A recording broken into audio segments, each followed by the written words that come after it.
Hello, എല്ലാവർക്കും പുതിയൊരു വീഡിയോയിലേക്ക് സ്വാഗതം. അപ്പോൾ ഇന്ന് ഞാൻ ഉണ്ടാക്കുന്നത് കടല ഉപ്പേരിയാണ് കേട്ടോ. കടല ഉപ്പേരി എന്ന് പറഞ്ഞാൽ കടല പൊങ്ങിച്ചതും പേര് പറയാറുണ്ട്. അപ്പോൾ ഞാൻ ഇതിന് ഒരു ബൗൾ നിറയെ കടലയാണ് എടുത്തത്. അപ്പോൾ നമ്മൾക്ക് എത്രയാണോ ആവശ്യം എന്ന് വിചാരിച്ചാൽ അതിന് കണക്കായിട്ടുള്ള കടല എടുക്കാവുന്നതാണ്. അപ്പോൾ ഇതെല്ലാം നന്നായിട്ട് കഴുകി വെച്ചിട്ടുണ്ട്. അപ്പോൾ ഇത് നമ്മൾക്കിനി വേവിക്കാനായി ഒരു കുക്കറിലേക്കൊന്ന് മാറ്റി കൊടുക്കാം. അപ്പോൾ ഇതാ കടല നമുക്കൊരു കുക്കറിലേക്കൊന്ന് മാറ്റി കൊടുക്കാം. അപ്പോൾ ചില കടലയിൽ ഉപ്പിട്ടാൽ പെട്ടെന്ന് വെന്ത് കിട്ടും. പക്ഷെ ചില കടല ഉപ്പിട്ടാൽ പെട്ടെന്ന് വേവാത്ത തരത്തിലുള്ളൊരു കടലയുണ്ട് കേട്ടോ. അപ്പോൾ ഞാൻ ഇതിന് കുറച്ച് മുങ്ങി നിൽക്കുന്ന രീതിയിലാണ് വെള്ളം ഒഴിച്ചത്.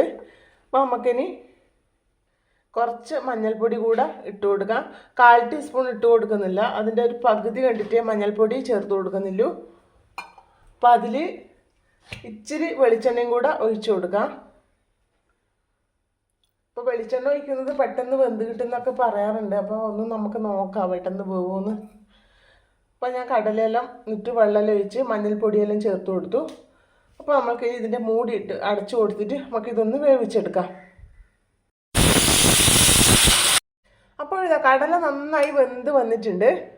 ഇതാ കണ്ടില്ലേ, വെന്ത് ഉടഞ്ഞ് വന്നിട്ടുണ്ട്.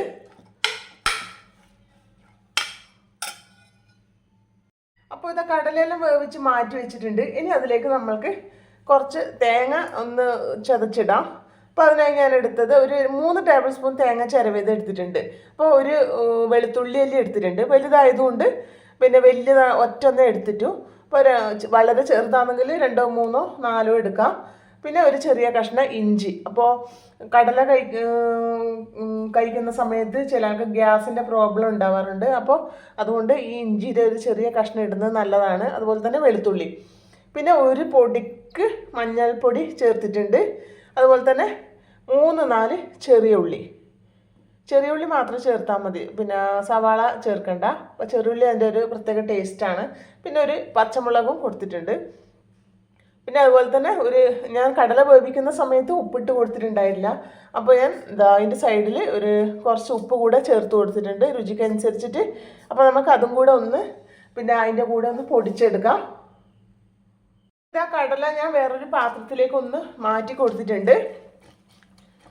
ഇനി നമ്മൾക്ക് ഈ തയ്യാറാക്കിയ മിക്സിങ് നമ്മൾക്ക് ഈ കടല വേവിച്ചതിലോട്ട് ഒന്ന് ഇട്ട് കൊടുക്കാം. അപ്പോൾ ഇതിൽ കുറച്ച് വെള്ളമുണ്ട്, മുഴുവനായിട്ട് വെള്ളം വറ്റി വന്നില്ല. അപ്പോൾ നമ്മൾക്ക് തീ കൂട്ടി വെച്ചിട്ടാകുമ്പോൾ ഈ വെള്ളമെല്ലാം നമ്മൾക്കൊന്ന് വറ്റിച്ചെടുക്കാം. നന്നായിട്ടൊന്ന് മിക്സ് ചെയ്തെടുക്കാം.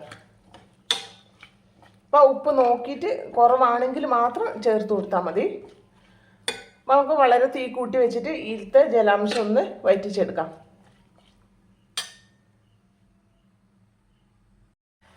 അപ്പോൾ ഇതാ മസാല ഒക്കെ ചേർത്തതിന് ശേഷം അതിൽ വെള്ളം വറ്റാൻ വെച്ചിട്ടുണ്ടായിരുന്നു. വെള്ളമെല്ലാം വറ്റി വന്നിട്ടുണ്ട്, കണ്ടില്ലേ. അപ്പോൾ ഇതാ മസാലയൊക്കെ ആയിട്ട് സെറ്റായി കിട്ടിയിട്ടുണ്ട്. അപ്പോൾ അങ്ങനെ നമ്മുടെ കടല ഉപ്പേരി റെഡി ആയിട്ടുണ്ട്. ഇത് ഉച്ചക്കത്തെ ചോറിൻ്റെ കൂടെ നമുക്ക് സൈഡ് ഡിഷായിട്ട് കഴിക്കാം. രാത്രി ചോറ് കഴിക്കാത്തവർക്ക് ഇത് നല്ലതാണ്. ഇത് മാത്രം കഴിച്ചാലും നല്ലതാണ്. അതുപോലെ ബ്രേക്ക്ഫാസ്റ്റ് ആയിട്ടും വൈകുന്നേരത്തെ കട്ടൻ ചായയൊക്കെ കുടിക്കുമ്പോൾ ഇതൊക്കെ തിന്ന് നല്ലൊരു ടേസ്റ്റ് ആയിരിക്കും കേട്ടോ. ഇതാ കണ്ടില്ലേ, നന്നായിട്ട് മസാലയൊക്കെ പിടിച്ച് കടല ഇതുപോലെ ഉപ്പേരി ആക്കുന്ന സമയത്ത് കടല ഇച്ചിരി നന്നായിട്ട് വേവുന്ന നല്ലതായിരിക്കും കേട്ടോ. അപ്പോൾ എന്നാലാണ് കൂടുതൽ ടേസ്റ്റ് ഉണ്ടാവുക. അപ്പോൾ ഇതാ ഞാൻ തീ ഓഫാക്കി കൊടുത്തിട്ടുണ്ട്. അപ്പോൾ ഇതുപോലെ ഒന്ന് റെഡിയാക്കാത്തവർ ഇതുപോലെ ഒന്ന് കടല ഉപ്പേരി വെച്ച് നോക്കൂ, നല്ലൊരു ടേസ്റ്റാണ്. അപ്പോൾ ഇതാ വീഡിയോക്ക് ലൈക്ക് ചെയ്യാനും അതുപോലെ തന്നെ ചാനൽ സബ്സ്ക്രൈബ് ചെയ്ത് സപ്പോർട്ട് ചെയ്യാനും മറന്നു പോകരുത്. അപ്പോൾ അടുത്ത വീഡിയോയിൽ വരുന്നത് വരെ എല്ലാവർക്കും ബൈ.